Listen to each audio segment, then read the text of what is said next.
This podcast is brought to you in part by Dragon Shield. Use code PLAYTOWIN5 at the affiliate link down below for 5% off to help support the show. Welcome to the Play to Win podcast, where we talk about winning in cEDH. I'm Cam. And I'm Dylan, and every week on the podcast, I have to lower Cam's volume a little bit right in the beginning. That sounds very typical. My favorite thing is when we're in the car and you just go, dude, I'm right next to you. You don't have to scream, Cameron. You can turn down your own volume a little bit. What are we talking about this week? This week, we are talking about lands, but not utility lands, the other lands. Lands that just produce mana in cEDH, and we're going to rank them. Yeah, they don't really do anything else besides make the colors of mana that you need. Some of them might not even do that. A lot of these lands, I feel like we're going to say, these go in decks, and then moving on, but I'm going to still love to talk about each and every one of them because each one has their own little, I don't want to say like quirks, but like little extra things that they're helpful at, I guess. They all have their little nuances that make them better in certain situations. Yeah. We're not talking about every single type of dual land that they've ever come out with because most of them don't see regular cEDH play. I wanted to focus on cards that are seeing regular cEDH play. Pause. We should, at the end, remember to go back and say something at the beginning about how this was Soka Akira's idea, right? Oh. We should say that. We should say that at the end. So if we don't remember, at least Cameron editing will at least see this. Or this is what I'll put in the middle of the episode. Or so be it. So I figure there's no better place to start than the original dual lands, right? The dual lands. This was a whole cycle of cards from Alpha that have the basic land types and tap for up to 2 colors of mana.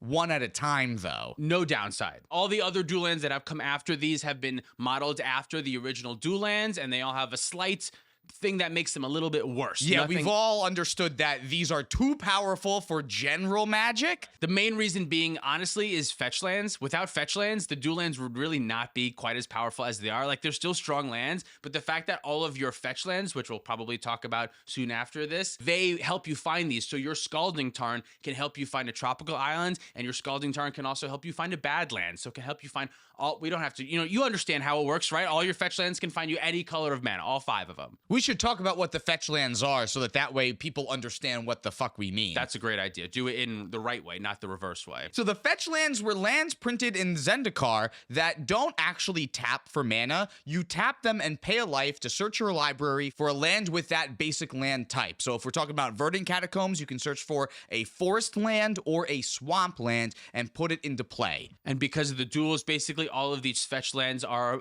essentially 5 color lands. I mean, are 5 color lands. You know what I mean? Like, yeah. Not really, but like for like the first 2 times that you use this land, if you fetch correctly, it's going to be a 5 color land. And after that, you should be fine to just continue playing Magic. But that burst of immediate, you can just get whatever color you want, is obviously so helpful. And then the fetching ability, being able to shuffle your deck in some formats, so something like Brainstorm, drawing extra cards, putting them on top of your library. The ones that you don't want anymore, you can put them on top and then shuffle them away. Wasn't that long ago that we were still doing that in cEDH, though? Yeah, that's true. Brainstorm, really not seeing that much play anymore. But fetch lands doing kind of a lot in our format besides just being 5 color lands. Yeah, Sensei's Top is another great card that works well when you need to shuffle your library a bunch too. Sylvan Library, another card that doesn't see much play anymore. Underworld Breach. Fetch lands feed your Underworld Breach, which is great. So helpful for that. It helps your Deathrite Shaman as well, so you can help tap for mana with Deathrite Shaman. It's really the only reason why we're even playing Deathrite Shaman in the format. Deathrite Shaman is only good in any format because these powerful formats have these lands that want to go to the graveyard. So what do we want to give dual and fetch lands as a rating then? For me, it's 5 out of 5. It's 5 out of 5. These are arguably the best lands. I like them better than a lot of the other 5 color lands that we're going to talk about today because in many ways, strangely, they're just kind of better. Even for my 5 color decks, my mana bases start off with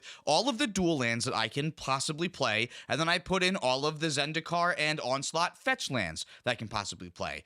I said that they were originally printed in Zendikar, but that's not true. I wasn't playing in Onslaught, and I always forget that they came out like way before Zendikar. I love that light bulb that just clicked. You're like, wait a minute, there was more before holy Zendikar. Shit. I have an old border Bloodstained Mire and Flooded Strand. Shit. Yeah, but yeah, these lands are definitely the 5 out of 5 best to go in every deck. I can't even really think of a reason why you'd want to play less. Maybe if you're in monocolor, you don't really need to play the fetch lands quite as much, but even still, it can be helpful for other small reasons. That being said, that makes me want to put the dual lands above the fetch lands. They're both still 5s. Yeah. Both still 5s, but when we're kind of like looking at them, you need dual lands for your fetch lands to be good. Like when you draft cube, at least for me, like I'd rather have the duels first than the fetches. Yeah, that makes sense. I mean, there are weird things like Opposition Agent and Aven Mind Sensor that is going to shut off your fetch lands, whereas the dual lands, there are still some things that start off the dual lands like Maggots of the Moon, but those same things shut off the fetch lands, and they're not shut off by Opposition Agent. So dual lands are better than fetch lands. Yeah, dual lands are at the top so far, and then fetch lands. But dual lands are only at the top because of fetch lands. Like if fetch lands didn't exist, I would not rate dual lands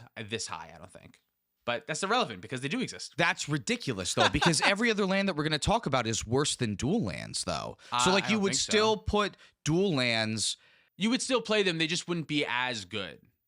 Well, it wouldn't matter. You would still play them. It doesn't matter. It's we irrelevant. already said that they're the best dual land that's out there, though. Yeah, so, but like, because of fetch lands, having the fetch lands, the what I'm saying is the combination of the two is the very powerfulness of both of them. they're powerful together, and I think dual lands would be good even if fetch lands didn't exist. Because the shock lands are objectively worse dual lands. Agreed. They do the exact same thing. They have the basic land types, but they will only enter the battlefield untapped if you choose to pay 2 life. Yeah, a lot of times I'm playing these in all my 2-color decks. Yep. I'm playing almost all 3 of them in all 3 of my 3-color decks. I think all 3-color decks would play all 3 shock lands. Right? I'm always playing all 3 shock lands. But in 4-color deck, that's when I start to. I'm not playing too many shocks. I shave them then. Yeah. Shave them. I only want like 2 or 3. Normally, the blue ones are the ones that I go for. Yeah, like my 3 main colors are normally what I'll go through. Or what I'll do is I'll do like if I'm in Sans Black, I'll make sure I have the blue-red one, the blue-white one, and the blue-green one, so that I can make sure that all of my lands have like the most important mana source that they can make. Right, yeah. So these don't go in every deck no matter what, but they still go in a lot of decks. I still think they're like a 4.9.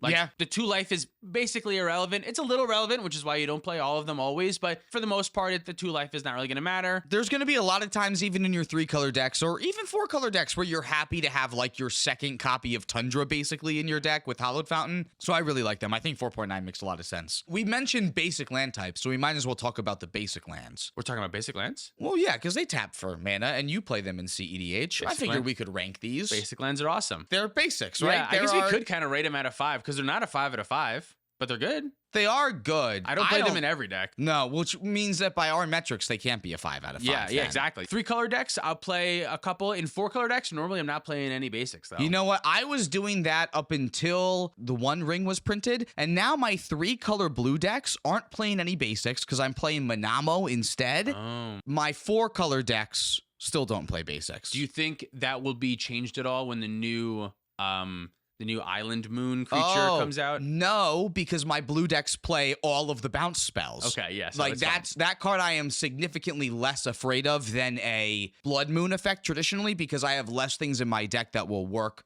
under Blood Moon than they will under a Blue Moon. The main things that basics are great for in cEDH, and these aren't really great things, but the main things are they're helpful against Blood Moon and Maggots of the Moon. They are good if someone Path to Exiles or Assassin trophies one of your creatures, you can go get a basic. Good, great. Yep. That's it. Endless. That's all they do.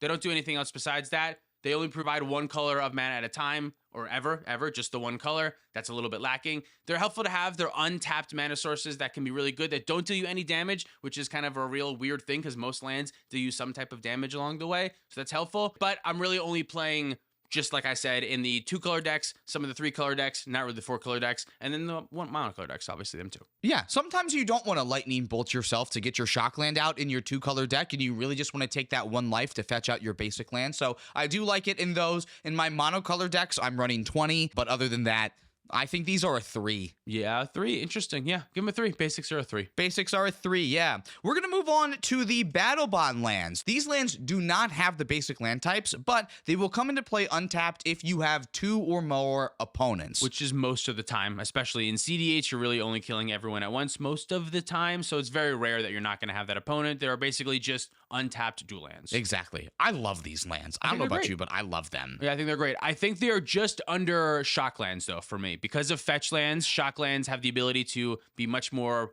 potent. You're going to see them more often. The fetch lands help you fix your mana a lot better. These don't have that option. You can't really easily grab these out of your deck, but They're still very helpful. Untapped mana sources, no life lost. Love them. These are my go-to lands after I put the shocks in then. Like, especially my 3-color decks, I make sure I play all 3 of these that I can. Kenrith even plays Morphic Pool. I just really like having a land that's going to come into play untapped 99.9% of the time. I agree. It's very helpful. I dig it. There's just a lot of lands, so it's kind of almost strange that these are made for play. They're made for our format, and we don't always play all of them. I kind of find that interesting that there's better options than that, but that's just the reality of it. I probably give them like a 4.5, something like that. I think 4.5 is fair because they are still 2-color lands, right? Like, the reason why we go to our fetches and duels first is because that package creates 10 5-color lands in your 5-color decks. Right, which is what I was trying to say earlier. Oh, okay. Yes, I understand. However, dual lands are still better than battle bond lands, even if fetch lands didn't exist. Let me think about that, because I don't know if that's true in cEDH. Is that true? Why is that true? Because even if it's just down to you and someone else, your dual land will still come into play. Okay, yes, that's true. Okay, yes. Your ones that are forest can also get things like Utopia Sprawl attached to them as well. Like, the battle bond lands won't let you do that. Yeah, but the islands feed carpet of flowers, which the I Morphic guess Pool that's doesn't. true. Nothing's ever strictly better in Magic. No, but that's great for you because then you get to run Carpet of Flowers while everyone else plays dual lands.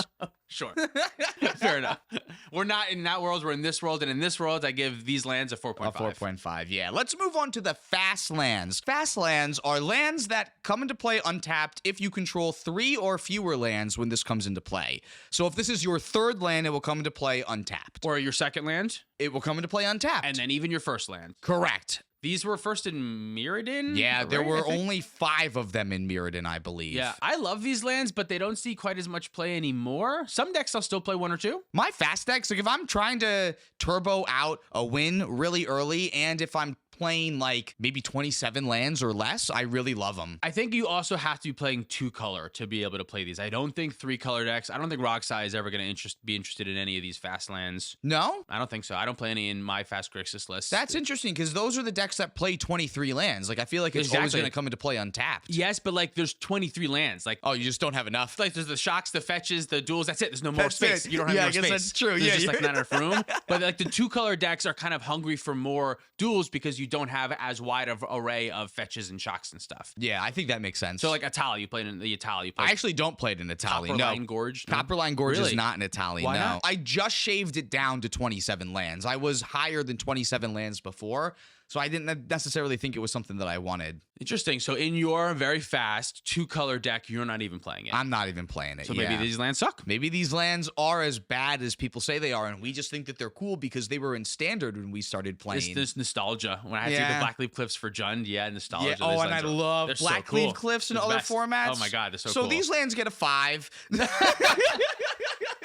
No, these are probably like a 2 or 2.5. These are probably They're worse than basics. Yeah, they are worse than basics. Yeah, these probably realistically are a 2. I want to give them a 2.5, Yeah, but I don't 2. think we can give them a 2.5. You've got to be in something hyper specific. I don't even know if Atali doesn't play it. I'm not sure what else wants. No, and maybe I'm wrong for not playing it in Atali, but I don't mind basics in Atali though too because I'm a Blood Moon deck. You're playing a couple extra forests, so maybe if you weren't a Blood Moon deck, if you were some other 2-color pairing, you'd be I more would interested. try to shove more 2-color. Like maybe I'd put a pathway in there even too if that was something I was into. But pathways are bad. I don't have them on the list because We're I not would gonna give talk them a about 0. Yeah, I wouldn't. Yeah. No, instead we're going to talk about the Pain lands next. These are another very old land cycles that are dual lands, but they ping you for 1 when you tap for one of the 2 colors it can make, but they can also tap for a colorless mana without dealing you any damage. These ones are great. I mean, I'm going to say this about all these lands because I love lands and lands are cool, but realistically, I guess these are not that great. But some 2-color decks, I think, like Atali probably plays this one, right? I don't know if I play this. No, I think I do. I think I do play this one. I think most 2-color decks play this one, even more than the other ones we talked about. Because the ability to tap for colorless still is nice when you don't actually have to pay life into it. And a lot of decks like Atali don't care about their life total. So actually making other colors of mana seems pretty good. Yeah, and in 2-color decks, this is basically like a mana confluence. This is basically like a tap for a land that we haven't talked about yet, but we will. A land that can tap for any color of mana because your 2-color decks taps for both, obviously. So it's better than these 5-color lands in these 2-color decks. Exactly, yeah, because you can tap for colors for free. So I think these lands are great, but really only in 2 colors. I think maybe some 3-color decks might play 1 or 2, but probably not very many, honestly. Probably depend on your commander, because a lot of 3-color decks I don't really see them so much in 3-color decks anymore. There's too many things, like just between like the fetches, the duels, and the shocks, and then the 5-color lands. And some of these other 2 lands to tap for 2 mana that we'll talk about soon too. There's not enough space. We don't play enough lands to get to these lands a lot of the time.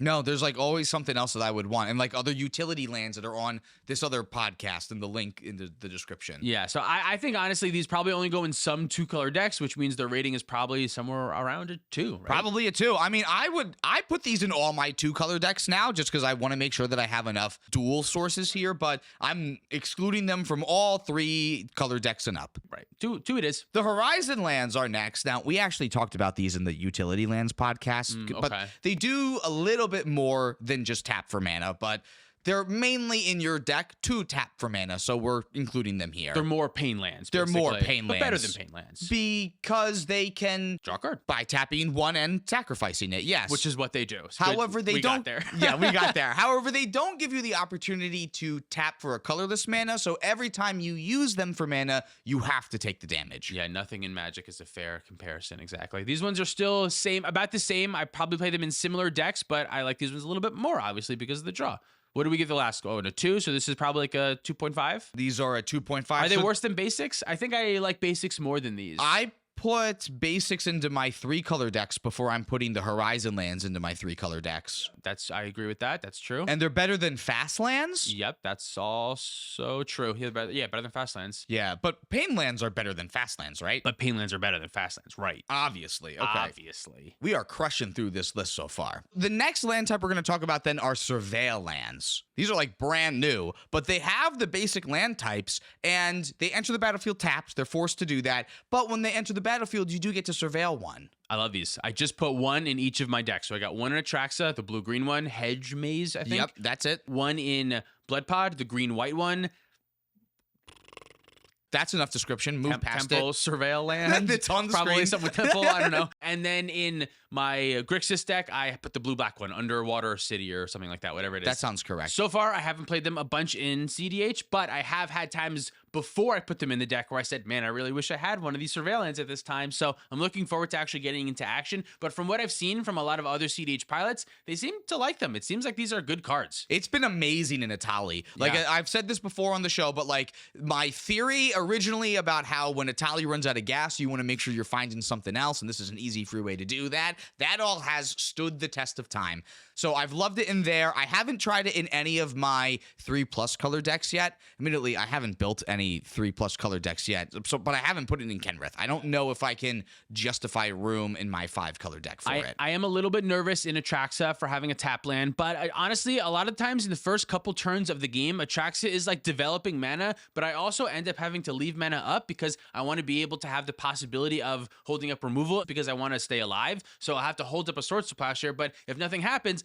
I like the ability to be able to fetch for Surveil at the end and really make sure that I get to where I need to get to quickly. So I like these ones a lot, but I'm only playing 1 in basically any deck. Yeah, I wouldn't put more than 1 because they do enter the battlefield tapped, so you have to be a little bit cautious about it. I don't think it's crazy to, if you're putting one of these in your deck, cut a spell before you cut a land. I was going to ask, is that what you did? Yeah, because if you're looking at your land count, like you have to think of your lands as like untapped mana sources. So I don't think it's crazy. Like if you are already running like a low amount of lands, if you're on 26 lands, I think maybe you should cut a spell before you cut a land and add in a Surveil Land instead. I'm not sure that that's right, but it being tapped can be a huge downside if you draw it. I didn't do that in Atali, but I don't think you need to do that for the low color decks. I think if you're playing something like Atraxa, right? Like you want to make sure that you have all your pips for when you want to cast Atraxa the second that you want to cast her, right? You don't want this to be the last mana source that you need, and then you're fucked and someone else wins the game before you can find interaction. Right, exactly. I still think these are worse than basic lands, though. It depends on the deck. In very fast turbo decks, I'm not playing any basics,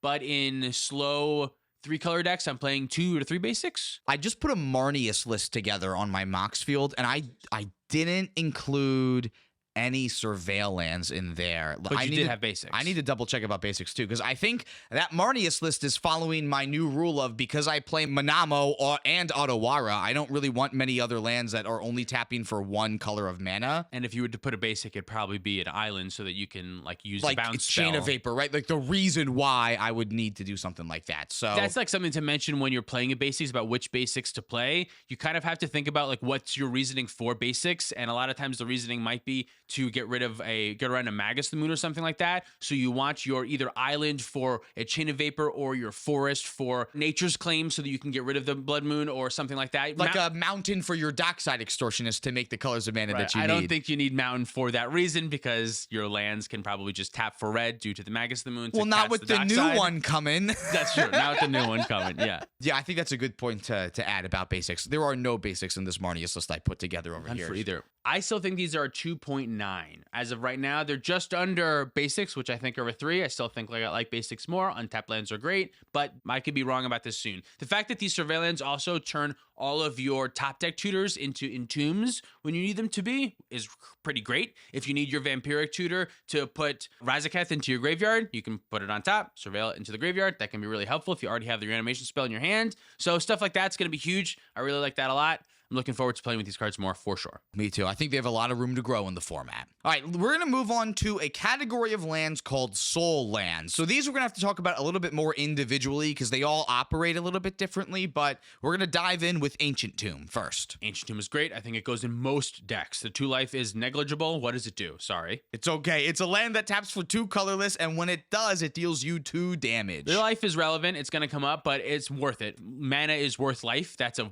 trade-off that you're willing to make. 1 life for 1 mana is a great deal, so we're always willing to do that. Especially when it's ramping you. It's a lot different than when it's just like a mana barbs situation. This is actively getting you ahead. It's an awesome thing to have on like turn 1 or 2 to help you get like a talisman out on turn 1 and then help you power out Rhystic Study on turn 2, even without fast mana too. So I love Ancient Tomb. I have a hard time leaving home without Ancient Tomb in my decks. Pretty much goes in most of my decks. There's some 5-color decks that I maybe wouldn't play it in. Maybe. Yeah. But I think it goes in just about every deck. I'm playing in Atraxa. Yeah, it's going into Gila. Yeah. It's going in Kenrith. Yeah, I guess it's probably going in Sisay too, right? Is there a deck that doesn't want to play Ancient Tomb? Maybe Yuriko wouldn't want to play Ancient Tomb. I could totally understand Yuriko not wanting to play Ancient Tomb. Because Yuriko is very pip focused. There are some Yuriko pilots that don't want to play Sol Ring. I don't know if I agree with that, but not playing Ancient Tomb I could get. It goes about just about every deck. Just about every deck. I'm willing to say 4.8 in that case then. Because they are worse than Shocklands, which we gave a 4.9. They is Ancient Tomb. 1 card, it's just Ancient Tomb. Yes, I think that's right. Is that true? I don't know. Ancient Tomb can provide for some pretty broken starts, which the Shocklands can't do that. The Shocklands ceiling is much lower than Ancient Tomb's ceiling, but their floor is also much higher. Ancient Tomb as a top deck when you're at 5 life feels really terrible. I think, though, there is a little bit of importance to Ancient Tomb not tapping for colors of mana. Yeah. There are going to be times where you're a little bit bottlenecked on pip requirements that Ancient Tomb isn't going to help you out with. Yeah, the best spells in our format, realistically, Ancient Tomb can't really even cast. The Demonic Consultation, Thassa's Oracle, like it can help with Dockside, but it doesn't actually really do much again. You know what I mean? So yeah, I think you're right. I think the Shocklands are better, but it's close. Sometimes Ancient Tomb is only tapping for 1 mana and still giving you the 2 damage. It is really nice into like Rhystic Studies and Esper Sentinels and stuff like that, but at the same time, though, Shocklands can also help pay for that kind of stuff. So other Soul Lands, the Ancient Tomb is the best by a country mile, but we still have some others that are okay. Yeah, exactly. About a country mile down the road, you have City of Traders, which is close and so much more expensive monetarily. That's what the reserve list will do to you. So this card is a land that taps for 2 colorless mana, but whenever you play another land, you have to sacrifice City of Traders. Right, so no life loss, which is great, but realistically, this is only ever providing you like a total of 4 mana, right? Like you're going to play it on 1 turn and it'll provide you for 2 mana, and then on your next turn, it provides you another 2 mana, and then you play another land and it goes away. A lot of the times that's happening. Sometimes that's okay. Sometimes you can kind of think of it almost as just like a Lotus Petal. It is a one card that provides 2, or I guess it's closer to Dark Ritual because it's +2 mana. Better than Black Lotus if it's making you 4 mana over the course of 2 turns. Is this card better than Black Lotus? Oh wow! Well, it looks like City of Traders is gonna get a 6. Realistically, I do think it's closely comparable to a Dark Ritual though, because Dark Ritual is a +2 on mana, black mana, which is a big difference, obviously. But this is still a +2 on mana. It's just colorless mana, and then sometimes you'll get to do it twice. That's still pretty good, but not great because it doesn't stick around. Now, I don't play a lot of City of Traders just because I don't like that it doesn't stick around. So maybe you can help me with this. I totally forgot my question. How good is it? Yeah, how good is it?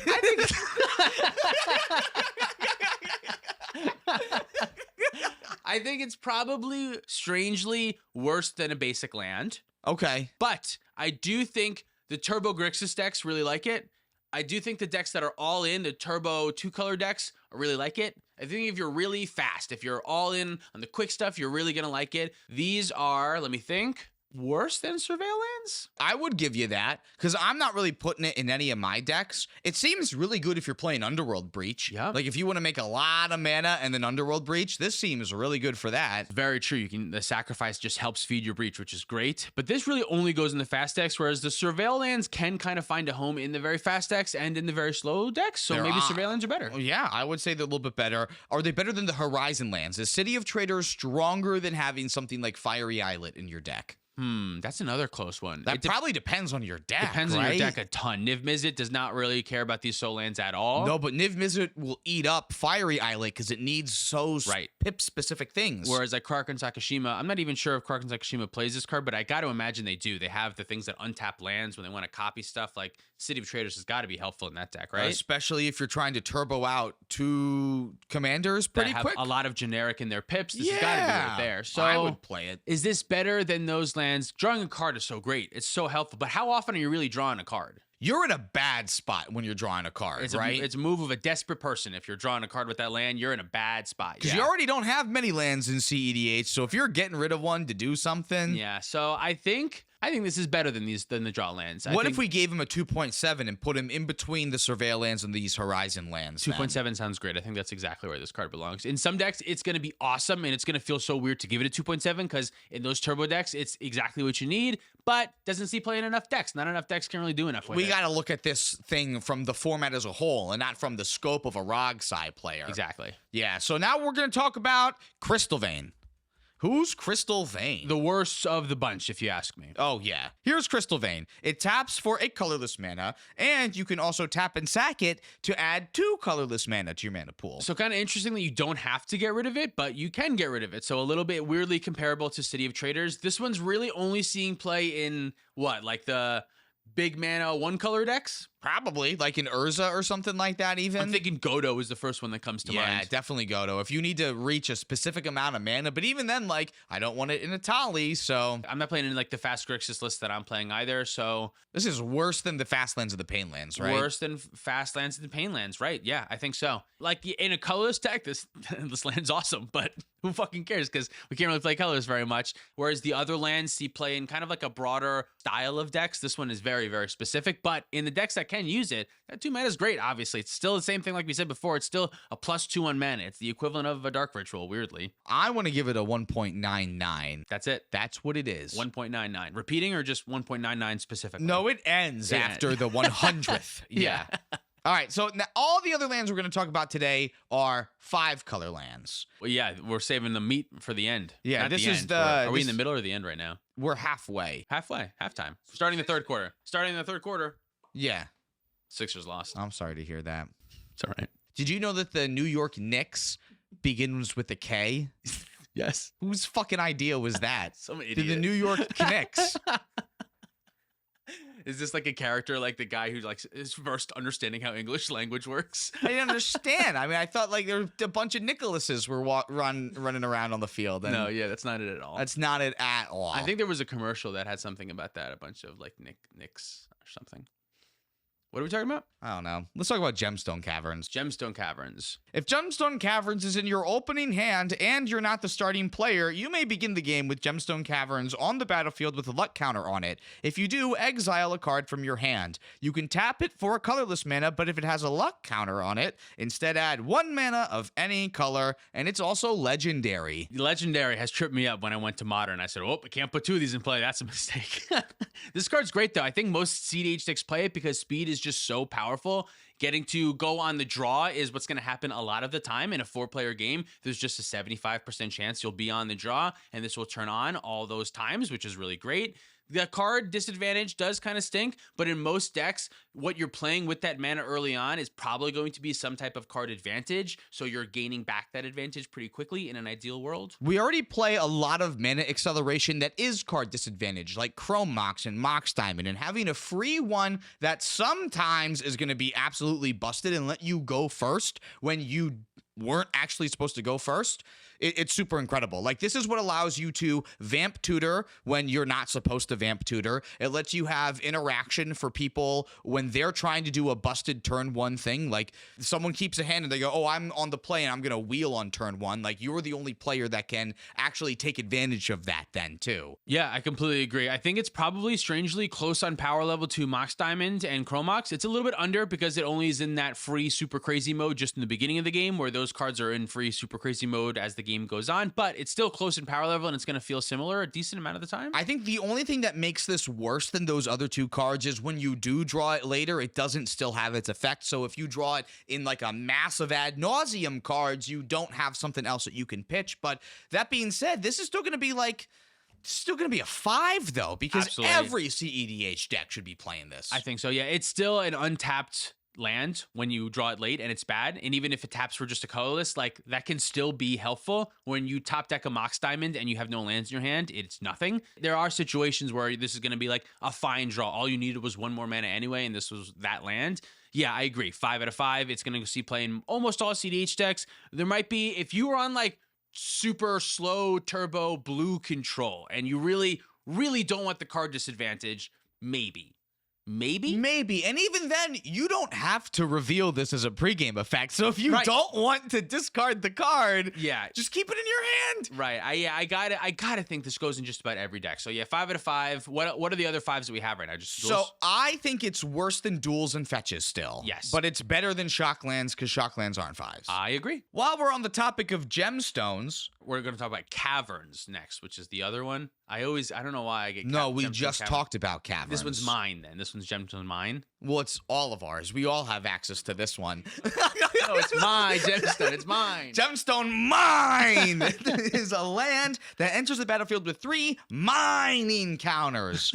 And you can tap to remove one of those to add a mana of any color. But if there's no mining counters on it, you sacrifice it. Very flavorful. This is great in 3-color, very fast decks, especially ones with Underworld Breach. All you're going to want to tap your lands is basically 3 times anyway. After that, the game should be wrapping up for you, and these are going to go in the graveyard just in time for your Underworld Breach land turn. I think this is great. But if you're trying to tap your lands over the long term of the game, this is not something that you want. Actually, and weirdly enough, in my Grixis list, I'm taking after the Epic Storms, Brian Cook's list. He just cut Gemstone Mine out of his deck for the blue-black Surveil Land, which I'm doing in my Grixis lists, which is probably, I think, the right thing to do. So this recently just got like a chunked down a little bit. So I'm going to listen to Brian Cook. Should we just delete this fucking card? I'm going to give it whatever's right under the Surveil Lands. That's where I'm putting this card right now. So is it better than City of Traders, though? It's still worse than City of Traders. And it's probably worse than the Horizon Lands, because at least they'll stick around.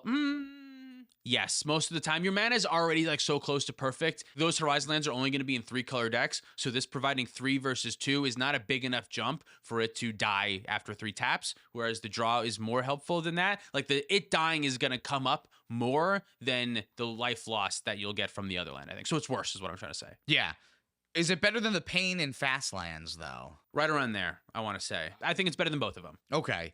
Let's give him like a 2.2. Lock it in. 2.2 sounds great. Gemstone Mine at a 2.2. I can't believe I have to look up the words to Command Tower. But that one's next. Command Tower taps to add 1 mana of any color in your Commander's Color Identity. So weirdly enough, right away, my first reaction is the best land that we have access to. And then my second reaction is, no, it's not, because it's not good in monocolor decks. That's true. It doesn't actually do anything helpful, anything better than a basic land. Like in monocolor decks, I would say Command Tower is strictly worse than a basic land. Because if someone does have a Blood Moon or anything else that is going to fuck up your non-basics, you really don't want to have this. Yeah, exactly. Like it's not fetchable with any Path to Exile stuff. And like there's nothing that it does better in one color, but in 2, 3, 4, 5 and beyond, there's nothing else. It's just those. And all of those, Command Tower is strictly better than basic lands. Well, hold up. So we now know that one of the new Modern Horizons 3 commander decks is technically a 6-color deck. No. How? Because of colorless and Because 5 color? colorless. It's on the No, box. colorless is not a color. I know, but it's on the box. What does it say? After Wooburg, there is a colorless mana symbol. You know how they all have it them doesn't at say the bottom? 6 color though. No, but it might as well say that. No, it doesn't. It's a 5 color. Colorless isn't a color. Yeah, well, I'm illiterate, so that's what it says to me. What do you rate Command Tower? I give it a 5. 5.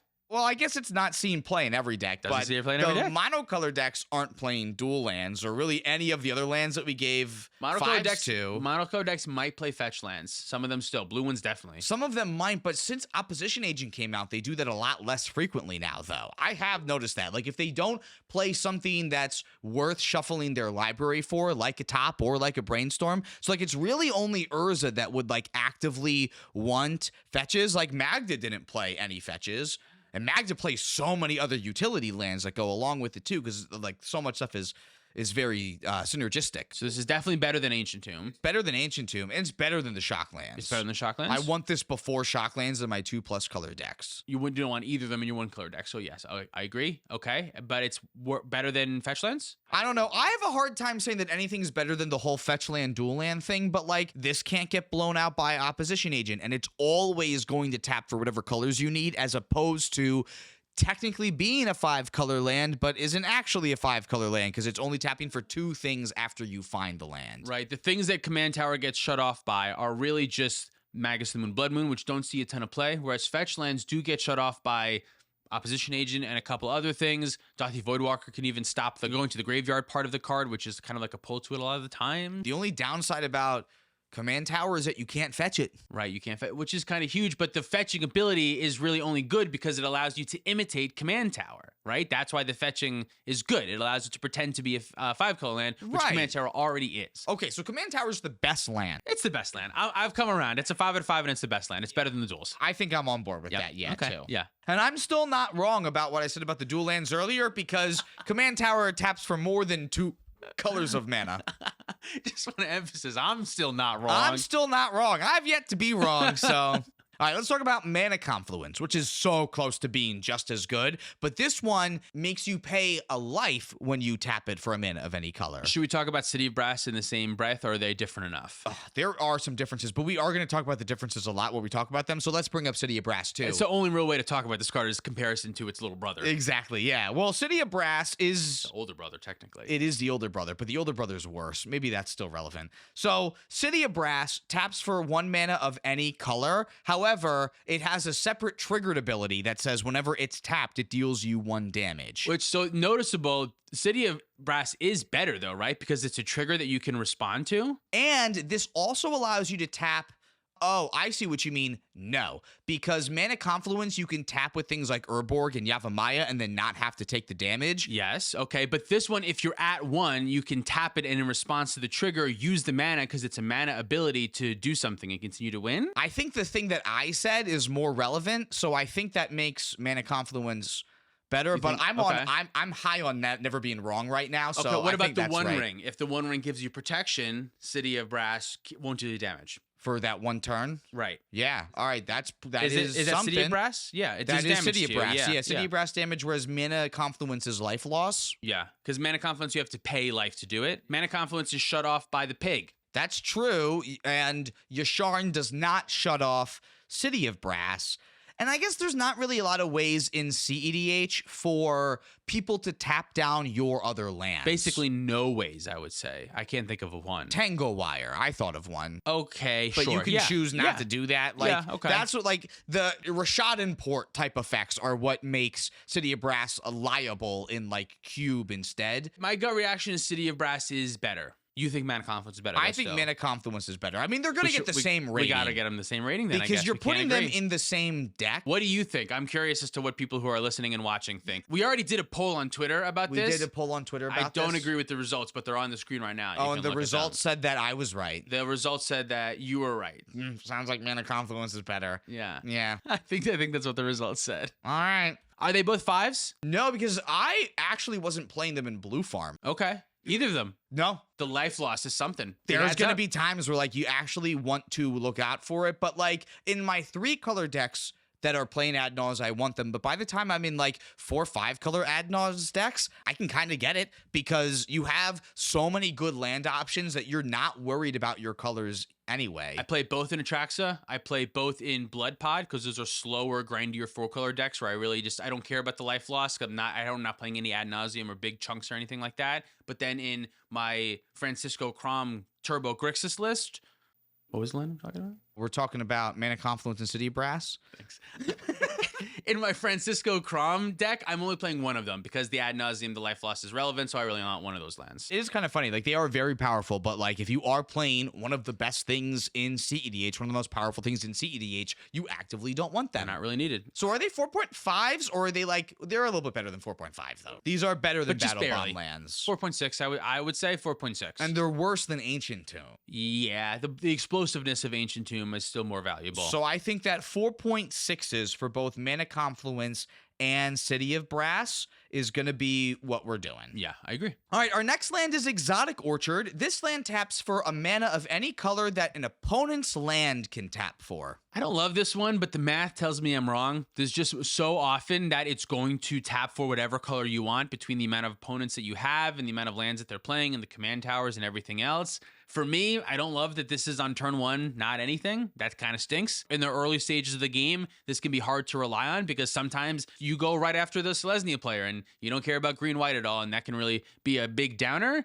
But besides that turn 1, basically after turn 1, this is going to be a command tower from like normally turn 2 to 3 on. What makes this so good is that every other deck is playing these other 5-color lands that we're talking about. So if any one player has one in play, well, any one opponent, I should say, then this thing is going to be a 5-color land all the time. Right, yeah. If they have a Mana Confluence, your Exotic Orchard doesn't lose you life and it still taps for any color. But you are going to mulligan hands because it was your only mana source on turn 1 on the play. So it's not going to be a 5 out of 5, but this is another land that, like, I have a hard time cutting. Yeah, I have a hard time cutting. I think it's probably better than the Mana Confluences, realistically. The life loss, normally those Confluence lands are going to deal you somewhere around 2 to 3 life over the course of the game. Maybe 2 to 5 life, whereas this is never going to deal you any. I'm going to give it a 4.7 in that case, because it is not as busted as Ancient Tomb to get put on that same level, but it does enough. And even a lot of the times, like in 4-color decks, if it's only tapping for 75% of the colors that you need, that's still good. It's still good enough, yeah. Still good enough. Me personally, I like the ping lands a little bit better, Mana Confluence and City Brass, but I understand that.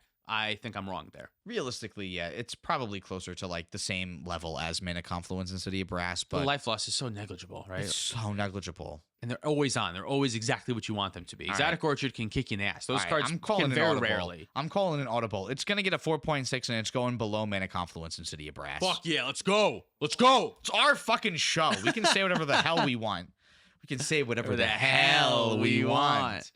All right, Forbidden Orchard is next. Yeah. This land taps for a mana of any color. However, when you do so, you have to give an opponent a 1/1 colorless spirit token. You don't like this card. I hate that card. Oh my god, yeah. The spirit that you give is just too powerful to give to your opponents. Which sounds weird because it's a 1/1 that does nothing. Like, we're okay giving away all like Swan Song tokens, but like that does something a little bit better. Like, that's actually stopping your opponent from winning the game, and it only does it once. Whereas like over the course of the game, if especially Forbidden Orchard's your first land, you're giving away 3 to 4 bodies to all of your opponents. Stuff like Gaia's Cradle can benefit from this. Stuff like Timna's can benefit from this. Stuff like Diabolic Intent. So many, Rog-Rack based cards that want you to sacrifice creatures. Green creature tutors can sacrifice Eldritch Evolution and Neoform and stuff like that. It really can be detrimental. It can also be helpful if you have a 1/1 who's attacking one of your opponents, and you can say, hey, buddy, I'll give you a spirit. You want to block their thing. You can kill something that didn't think that they were going to die. If someone forgets or something like that, you can do some tricks. And I don't know if this is going to come up yet, but it does commit a crime because you do have to target the player. So it is a free way to commit a crime. It seems like a bad way to commit a crime. Yeah. Are you that desperate to commit a crime? I'm not playing this card a ton anymore. The 5-color decks that need it, that's great. If you're doing the crime committing, okay, that's fine. But it's just not needed. You don't need to like give your opponent something for mana. Your mana can be like pretty close to perfect without this. So I don't think it's necessary. Yeah, I totally agree. It's not doing enough as a 5-color land, and you're not never desperate enough to want something like this to have such a potential downside. Even like giving it to a Magda player. I killed you with combat damage because of extra 1/1s that you gave me before. So like I'm giving Forbidden Orchard a 1. A 1. Because there's always something better. Which is so funny because I would still say it's probably a staple in cEDH. I know, but everyone who plays it is wrong though. Like, I'm sorry. If you're still playing Forbidden Orchard, like there's so many better lands, and we keep getting better lands. Put a Surveil Land in instead, at minimum, I would even say. I don't know if I can give it a 1. I'd probably give it under a basic land, though. I think I would give it like a 2.5, but can we average them together a little bit? That's still the worst land that we've talked about, averaging to about like a 1.75 in that case. I'll live with that. Yeah, which I think is I can agree. Way too high, but this is where we're at. We're in a relationship. We have to compromise in relationships. So I still think the card is playable, and I think certain decks can enjoy it, and the spirit is just not going to matter enough. But we've talked about this before. Cards that bite you in the ass, sometimes they're just not worth it. Like, there's enough good cards. You don't have to risk something that's bad. just play cards with upside It's just instead of not playing cards with necessary. downside. Yeah. Now, Prismatic Vista is our next card. This is a Stink, 0, move on. I hate this card. Not good. It's Fetch it that up. bad? Basic is we already have fetch lands. So many of them. All right, we'll give it a 1.75. Fetch lands are good because they can find duels. Because they can find in 2-color decks they can find Tropical Island. In your 2-color decks, this is another 5-color land technically. Maybe if you're in Rakdos for Underworld Breach, if you really need the fetch land, and it's like if fetch lands are really really good in your deck for some other reason, outside of that, not for me. I didn't mean to cut you off. I just don't like that card. No, it's okay. Well, I'm giving it a 1.75, but I'm putting it above Forbidden Orchard out of Fuck, spite. no, it's a 1.74 at least. No, Forbidden Orchard can't be better than it. Forbidden Orchard is definitely better than it. Yeah. There's no downside to well, I guess the downside to Prismatic Vista is that your deck is bad. Yeah, your deck is bad. You have to play fucking Prismatic. I would argue that if you play Forbidden Orchard, deck you is are so making good. your deck worse, though. I don't know. You're playing Cody probably. You're playing like a really good deck. I think you're making your deck worse with it.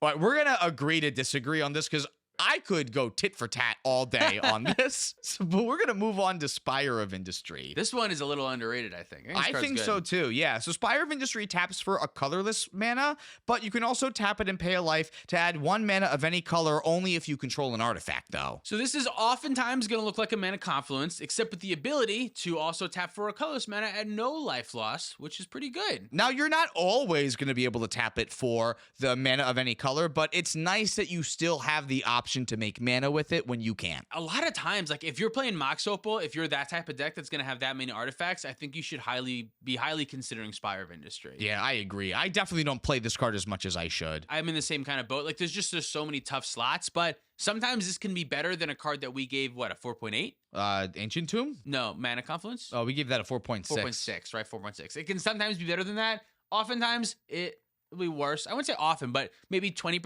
of the time it'll be worse than that. If you're playing Prismatic Vista or Forbidden Orchard, cut those and play this instead. Yes, I think that's probably true. Yeah, I think even if you're only running 6 artifacts, it's better than both of those cards. I don't know about all that. This is probably like a 3.5-ish for me. It has the ability to be so strong, but there is a downside early on before you can get that artifacts in play. This can help you cast the Imperial Stealer or the Esper Sentinel, but once you have the Esper Sentinel out, this can tap for anything. So I say, I don't know, somewhere 3.5. I think 3.5 is fair because it's not even like the ceiling is super high, No, right? Yeah, it's the not ceiling crazy. is Mana Confluence, and that's a good land. Right. The floor is just a little bit high. The floor is high. The floor is high. Whereas Forbidden Orchard has a crazy low floor. Yeah. Yeah. Because the bad part about Forbidden Orchard is they fucking diabolic intent when they weren't going to be able to otherwise. When they couldn't. They Yeah, just, you just exactly. gave them the game. Yeah, right. Yeah, I'm fine with 3.4. Okay. We have one last land to talk about now. Final one. Tarner Citadel, if you want to go by its full name. Tarner Citadel taps for a colorless mana, but you can also tap it for a mana of any color if you pay 3 life. Well, actually, let me reread this, actually. Yeah, what does it really say? It deals 3 damage to you, so we should be playing this in One Ring decks more. Honestly, maybe. That's not really a good enough reason, but kind of. I think this land is still good. It's got the pros of Spire of Industry that you can tap for a colorless, which is really nice. The 3 life, that's huge. That's going to suck. Yeah, this is going in non-black decks for me. Like the Atalis and stuff. Actually, it's not even an Atali, but like any deck that might actually be color pip intensive but not care about their life total. I actually really liked it in Jessica Ishai because I really wasn't doing anything with my life total. Like Atali plays, what's that card that says pay 3 life to make a red? The land, Shatter Skull, Hammer Pass or something. No, it's a Treasonous Ogre. The creature. The good one, Oh, yeah. I thought you meant the land. We're talking about lands. We're talking about lands, yeah. No, that would have made a lot more sense. But like Atali plays actual things like Treasonous Ogre that will deal with my life total, which is why I don't want this. But like Jessica Ishai really liked this because I didn't have anything like that. Atraxa, I do not much with my life total. I'm not playing this. Main reason being because I kind of get attacked a little bit before I play the Atraxa, and I don't want to go too low on life for that reason. Maybe it should go in Atraxa. I don't play it in Blood Pod, but Blood Pod also doesn't really use my life total. Maybe I should. It's just no room. You're talking about 4-color decks, and I don't include this in 4 and 5-color decks anymore. Interesting. Again, I have too many options that I want in my deck. Which is kind of funny because 4 and 5 you would think would need that help more, but because they're in 4 and 5, they get more fetches, they get more duels. Right, okay. yeah. Like, I don't have bad options I'm putting in. I'm only putting in good options. Like, even more Battle Bond lands I would want to play before I'm playing Tarner Citadel. Yes. Yeah, I think that's probably true. What do we rate this card? It's probably, like, really low, actually. Because it doesn't even see a lot of play, either. I think it's probably weirdly around the Pain lands. Like a 2? I think it's, yeah. I think you're right. I think I would want the draw lands before I want Tarner Citadel often. Yeah, so they're definitely worse than a 2.5.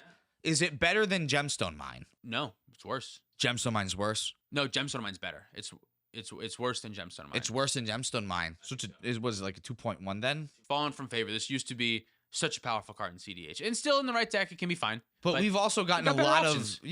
Even since like the past 2 years, we've gotten a lot better options. So a lot of better utility lands for cEDH, which has clogged up the room for a lot of these strange 5-color lands. A lot of more Ottawaras, a lot of more Besejus, a lot of more things like that, Manamos. We don't have enough space for lands that just produce mana at like not as good a rate as some other things. That's kind of the issue. Yeah. Yeah. Is that it? That's it? That's all we got? That's all the lands. Yeah. Do you have any others that we haven't thought of, do you think? I could look at my book, but I think we pretty much got them all when it comes to non-utility lands in cEDH. Because any other non-utility set of lands, I'm not interested in cEDH. Like sometimes you'll see the check lands or the buddy lands, people will call them, like your Sulfur Falls. But again, like even if I'm in 2 colors, I hardly want them. What about the filter lands like Cascade Bluffs? That one's like he's playing in like Niv Mizzet decks, I think. Maybe very specifically. Niv Mizzet makes sense because you're trying to be so pip intensive, but there's most other 2-color decks I'm not interested in it. Like I used to play the blue-black one in Kess, but I wouldn't play it today. People like the blue-black one in the blue-black decks too. I think maybe it's just